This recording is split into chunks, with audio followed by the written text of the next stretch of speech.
ಈ ಒಂದು ಬ್ರೇಕ್ಫಾಸ್ಟ್ನ ಮಾಡೋದಕ್ಕೆ ತರಕಾರಿ ಬೇಡ, ಟೊಮೊಟೊ ಬೇಡ ಕಣ್ರಿ, ಹಂಗೇ ಸುಲಭವಾಗಿ ಮಾಡ್ಕೊಳ್ಬೋದು. ಮನೆಯಲ್ಲಿ ತರಕಾರಿ ಟೊಮೊಟೊ ಏನೂ ಇಲ್ಲ, ಎಲ್ಲ ಖಾಲಿಯಾಗಿದೆ ಅಂದಾಗ ಈ ಒಂದು ರೈಸ್ನ ಟ್ರೈ ಮಾಡಿ. ಸೂಪರ್ ಆಗಿರುತ್ತೆ. ನೋಡೋದಕ್ಕೆ ಇಷ್ಟು ಸಿಂಪಲ್ ಆಗಿದೆಯೋ, ತಿನ್ನೋದಕ್ಕೆ ಅಷ್ಟೇ ಚೆನ್ನಾಗಿರುತ್ತೆ. ಒಂದ್ಸರಿ ಈ ವಿಧಾನದಲ್ಲಿ ಟ್ರೈ ಮಾಡಿ. ಪದೇ ಪದೇ ನೀವೇ ಮಾಡ್ತೀರಾ, ಅಷ್ಟು ಚೆನ್ನಾಗಿರುತ್ತೆ. ಮಾಡೋದು ಹೇಗೆ ಅಂತ ನೋಡ್ಕೊಳ್ಳೋಣ. ಮೊದಲಿಗೆ ನಾನಿಲ್ಲಿ ಒಂದು ಪಾತ್ರೆನ ಬಿಸಿಗೆ ಇಟ್ಕೊಂಡಿದ್ದೆ. ಅದಕ್ಕೆ 3 ಟೇಬಲ್ ಸ್ಪೂನು ಎಣ್ಣೆನ ಹಾಕ್ಕೊಂಡು ಒಂದು ಅರ್ಧ ಸ್ಪೂನು ಸಾಸಿವೆ, ಒಂದು ಅರ್ಧ ಸ್ಪೂನು ಜೀರಿಗೆ ಹಾಕಿ ಅವು ಸ್ವಲ್ಪ ಸಿಡಿಬೇಕು. ಸಾಸಿವೆ ಜೀರಿಗೆ ಸಿಡಿದಿದ್ದಾದ್ಮೇಲೆ ನಾನಿಲ್ಲಿ 2 ಗೆಡ್ಡೆ ಈರುಳ್ಳಿನ ಸಣ್ಣದಾಗಿ ಉದ್ದುದಕ್ಕೆ ಸ್ಲೈಸ್ ಆಗಿ ಕಟ್ ಮಾಡಿ ಹಾಕೊಳ್ತಾ ಇದ್ದೀನಿ. ಈ ಒಂದು ರೆಸಿಪಿಗೆ, ಈ ಒಂದು ರೈಸ್ ಬಾತಿಗೆ ಇದೇ ರೀತಿಯೇ ಈರುಳ್ಳಿನ ಕಟ್ ಮಾಡಿ ಹಾಕೊಳ್ಳಿ. ದಪ್ಪ ದಪ್ಪಕ್ಕೆ ಹಾಕೊಳಕ್ಕೆ ಹೋಗ್ಬಿಡಿ. ಟೇಸ್ಟು ತುಂಬ ಚೆನ್ನಾಗಿರುತ್ತೆ. ಹಾಗೆಯೇ ಖಾರಕ್ಕೆ ತಕ್ಕನಾಗಿ ಹಸಿಮೆಣಸಿನ್ಕಾಯಿ, ಶುಂಠಿ ಬೆಳ್ಳುಳ್ಳಿ ಪೇಸ್ಟು 1 ಟೇಬಲ್ ಸ್ಪೂನು, ಹಾಗೆಯೇ ಸ್ವಲ್ಪ ಕರಿಬೇವು, ಇದಿಷ್ಟನ್ನು ಹಾಕ್ಕೊಂಡು ಚೆನ್ನಾಗಿ ಫ್ರೈ ಮಾಡ್ಕೊಳ್ತಾ ಇದ್ದೀನಿ.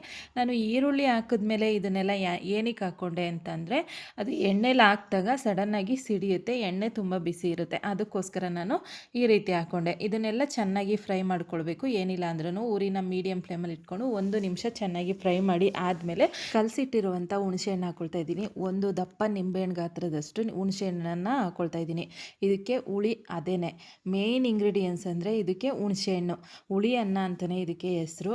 ಹಾಗೆಯೇ 1 ಟೇಬಲ್ ಸ್ಪೂನು ಧನಿಯಾ ಪೌಡ್ರು, ಒಂದು ಅರ್ಧ ಸ್ಪೂನು ಅರಿಶಿನ, ಒಂದು ಅರ್ಧ ಸ್ಪೂನು ಖಾರದ ಪುಡಿನ ನೋಡ್ಕೊಂಡು ಹಾಕ್ಕೊಳ್ಳಿ. ಬೇಕಂದರೆ ಹಾಕ್ಕೊಳ್ಳಿ, ಬೇಡ ಅಂದರೆ ಸ್ಕಿಪ್ ಮಾಡಿ.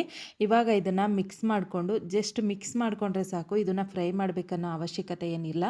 ನೋಡಿ, ಇದನ್ನು ಚೆನ್ನಾಗಿ ಮಿಕ್ಸ್ ಮಾಡ್ಕೊಂಡಿದ್ದೀನಿ. ಇವಾಗ ಇದಕ್ಕೆ ನೀರು ಹಾಕ್ಕೊಳ್ಳೋಣ. ನೀರು ಬಂದು 1 ಗ್ಲಾಸ್ ಅಕ್ಕಿಗೆ 2 ಗ್ಲಾಸು ನೀರನ್ನ ಹಾಕ್ಕೊಳ್ತಾ ಇದ್ದೀನಿ.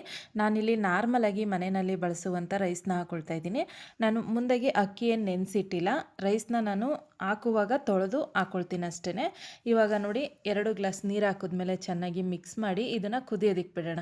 ಇದು ಒಂದು ಕುದಿ ಬರಲಿ, ಆಮೇಲೆ ತೊಳೆದು ಅಕ್ಕಿನ ಹಾಕ್ಕೊಳ್ಳೋಣ.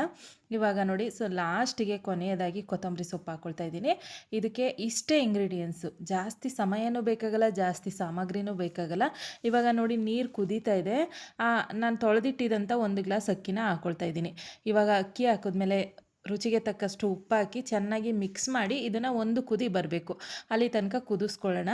ಹಾಗೆಯೇ ಉಪ್ಪು, ಹುಳಿ, ಖಾರ ಆ ರೈಸ್ ತಿಂತಾ ಇದ್ದರೆ ಇನ್ನೂ ತಿನ್ನಬೇಕನ್ಸುತ್ತೆ ಫ್ರೆಂಡ್ಸ್, ಅಷ್ಟು ಚೆನ್ನಾಗಿರುತ್ತೆ. ಸಿಂಪಲ್ಲಾಗಿ ತುಂಬಾ ರುಚಿಯಾಗಿರುತ್ತೆ. ನಮಗೆ ಹುಷಾರಿಲ್ದ ಅಂತ ಅಂದಾಗ ಬಾಯಿ ಕೆಟ್ಟಿದ್ರೆ ಈ ಒಂದು ರೈಸ್ನ ಮಾಡ್ಕೊಂಡು ಟೇಸ್ಟ್ ಮಾಡಿ, ತುಂಬ ಚೆನ್ನಾಗಿರುತ್ತೆ. ಹಾಗೆಯೇ ನೋಡಿ, 1 ಕುದಿ ಬಂದಿದೆ. ಇವಾಗ ಇದನ್ನು ನಾನು ಕುಕ್ಕರ್ ಮುಚ್ಚಳ ಮುಚ್ಚಿ ಒಂದೇ ಒಂದು ವಿಸಲ್ ಬರ್ಸ್ಕೊತೀನಿ. ಅದಾದಮೇಲೆ ಓಪನ್ ಮಾಡಿ ತೋರಿಸ್ತಾ ಇದ್ದೀನಿ. ನೋಡಿ ಎಷ್ಟು ಚೆನ್ನಾಗಿ ರೈಸ್ ರೆಡಿಯಾಗಿದೆ ಅಂತ.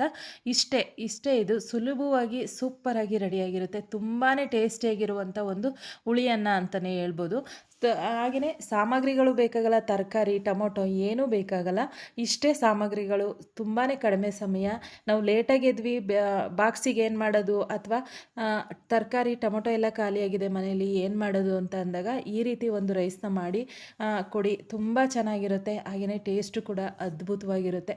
ಒಂದ್ಸರಿ ಈ ವಿಧಾನದಲ್ಲಿ ಟ್ರೈ ಮಾಡಿ, ಹೇಗೆ ಬಂತು ಅಂತ ನನಗೆ ಕಮೆಂಟ್ ಬಾಕ್ಸಲ್ಲಿ ಕಮೆಂಟ್ ಮಾಡೋದನ್ನು ಮರಿಬೇಡಿ. ನೋಡಿದ್ರಲ್ವ, ಇವತ್ತಿನ ವಿಡಿಯೋ ನಿಮಗೆಲ್ಲ ಇಷ್ಟ ಆಗಿದೆ ಅಂತ ನಾನು ಅಂದ್ಕೊಂಡಿದ್ದೀನಿ. ಇಷ್ಟ ಆಗಿದರೆ ಪ್ಲೀಸ್ ಒಂದು ಲೈಕ್ ಮಾಡಿ, ಶೇರ್ ಮಾಡಿ, ಕಮೆಂಟ್ ಮಾಡಿ. ನನ್ನ ಚಾನಲ್ನ ಯಾರಾದರೂ ಹೊಸದಾಗಿ ನೋಡ್ತಾ ಇದ್ದರೆ ಪ್ಲೀಸ್ ಸಬ್ಸ್ಕ್ರೈಬ್ ಮಾಡ್ಕೊಂಡು ನೋಡಿ. Thank you for watching.